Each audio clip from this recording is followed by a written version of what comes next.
everyone, and welcome to Get Published TV. This is the only dedicated show on the internet to help authors and aspiring authors to write, publish and market their own best-selling book in 8 minutes a day or less. Now, in a few moments time, I'm going to be getting a call from my book printer. We're about to put another 5,000 books to print. It's actually a reprint of one of my books, Secrets of Internet Entrepreneurs Exposed. I asked him to call me back in just a sec because I'm going to put him on speakerphone, and I'm actually going to let you listen to this particular conversation. Okay, so when he actually calls in any moment now, so we're actually going to listen to the conversation. So basically what I want to do is I'm negotiating to try and get the price down for printing, and we're basically going to explore whether or not we're going to print the book on a different style of paper, a different paper stock, and I'm going to ask him what are the pros and cons of each type of paper, and I'm going to ask him what's the saving going to actually be.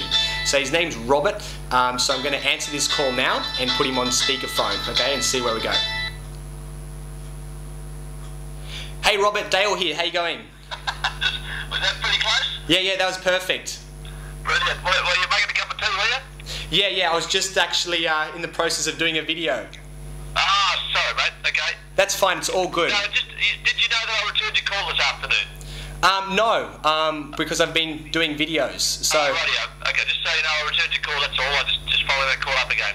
Okay, so what are we looking at with regards to the different paper stocks? Can you explain to me the difference between each one and what the cost, how's it going to change the cost? Do you remember the cream stock when we first looked at those cream papers? I don't remember. So so is that actually darker than the current paper stock that I'm using? Yeah, the paper stock you're using now is an off-white, like the 66 alternative book on the hybrid bulky paperback. So it's bulky paperback. So like an off-white, a fluffy off-white paper. A fluffy off-white paper, okay. Yep. So the move to a cream paper, it actually is physically cream in colour.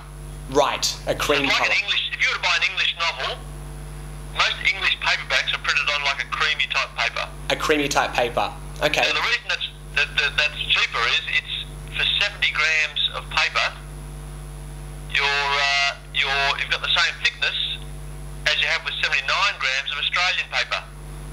Right, so the thickness is the same. 70 grams rather than 79. So the thickness is the same, but the weight is different. That's right. It weighs fractionally less. So it weighs, well, I suppose 10% less than the current book weight. 10%. To your client, the difference will really just be it's cream in shade rather than white. Okay, so cream as opposed to white, and so you're saying 10% less. So because most of my books are. There's 10% less in paper weight. So if it's normally 500 grams, which I think most of my books are, it's going to be about 450 grams. That's right. Okay, which is I think important when it comes to sending my books in the mail, because over 500 grams it becomes a lot more expensive. So to be specific, because the cover still stays the same and the glue still stays the same, it's just the paper and it's just the text that becomes less. So if you've got a book that's marginal, do you know what the weight of Internet Entrepreneurs was? I think it's one of my thickest books. It's about 304 pages, so I'm guessing it's pretty close to 500 grams, maybe just under. Right, well this would save you 9 grams of weight. 9 grams of weight? Text paper. Okay, and does it affect images? Does it make images sharper or maybe less sharper? No, really, because they're both uncoated. Yep. They're both very similar in how they treat halftones. It's only when you start to put a coating on, you start to get a better result. So it's still an uncoated mechanical paper, so your halftones will look about the same. Okay, so how is it going to affect the cost of the paper? How much difference are we talking about?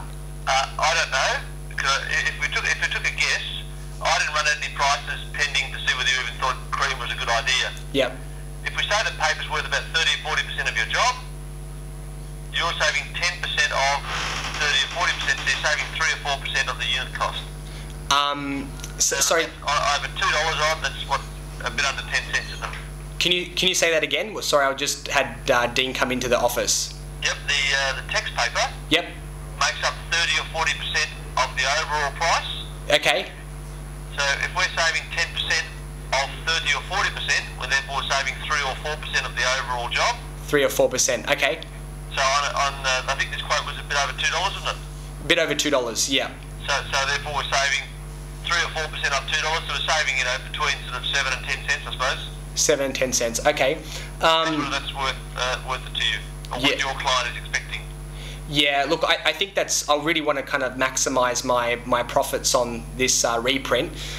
So I want to bring the cost down as much as possible. So you want to run that price out for you then? Yeah, if you can run the price on the cream paper stock. And the other thing which I probably don't need is I don't need embossing, because I think that's another sort of luxury. That's a good idea. I was always going to take it out on my email to you, but I thought you were very strong on the series impression, and when did embossing take it away from the series? Yeah, well, because this is going to an individual client rather than going to into the bookstores necessarily. It's probably not going to be as big a factor. So, how much would the embossing affect the price? The grids, we've got prices for that. I can tell you the figure. You got a phone call going in the background. That's my telephone. That's fine. I'll just grab my grid out.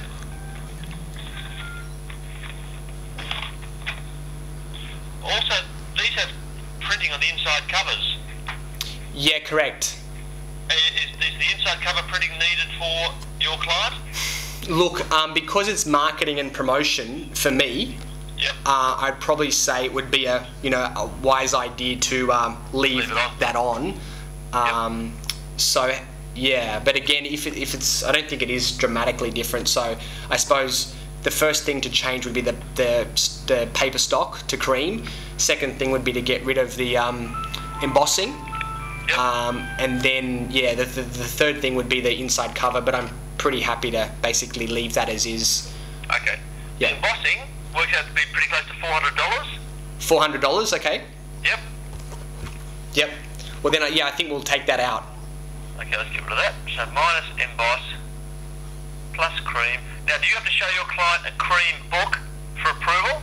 No, that's fine. Okay. And where is your? I don't know. Where is your client? What state are they in? They're in Sydney. So we're going to be delivering to only 2 addresses. So 2 addresses in Sydney. We're going to be sending 2,000 directly to the client. I'll send you their address on email, or if you can just send me in a reminder.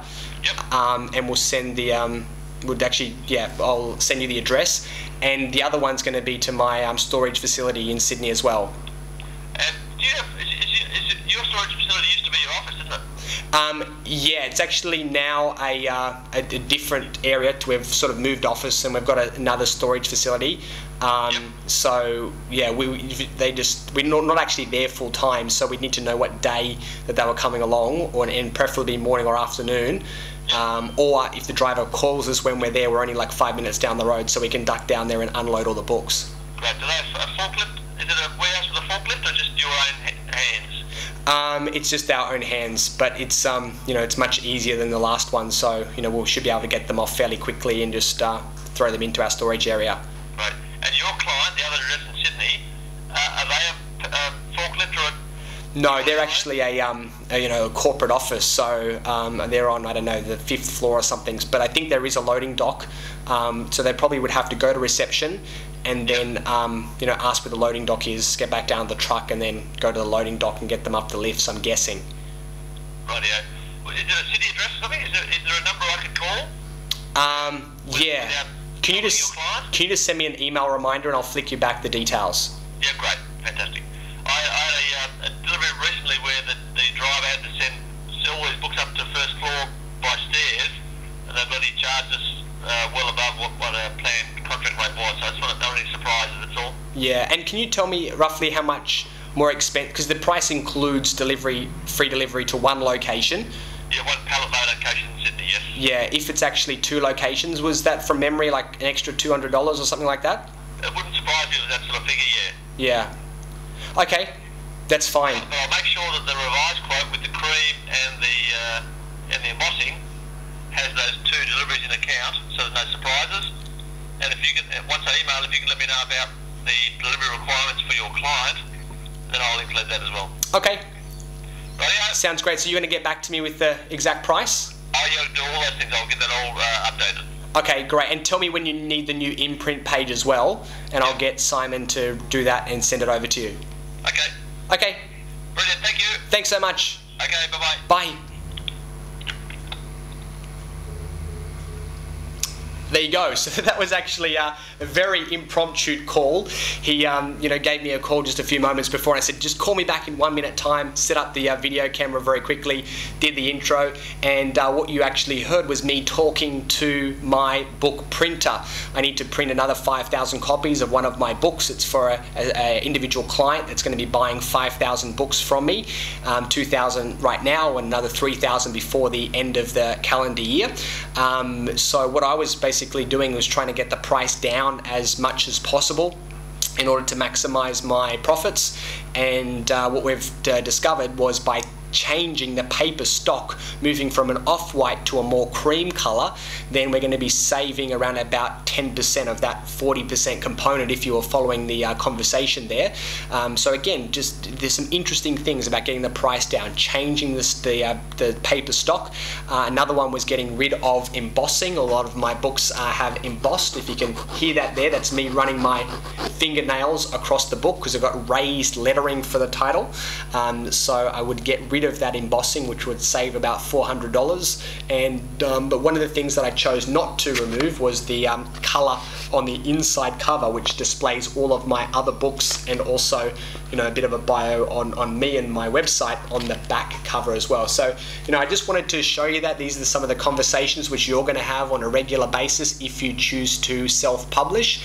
It may seem a little bit daunting or difficult at the beginning, but once you get into the groove of it, you'll find it's very easy and simple, and it's a lot of fun as well. So trust you got some value from this particular video, a little bit different to the norm. But again, that's what book publishing is all about. This is Dale Beaumont from Get Published TV. Thanks for watching. See you again next time.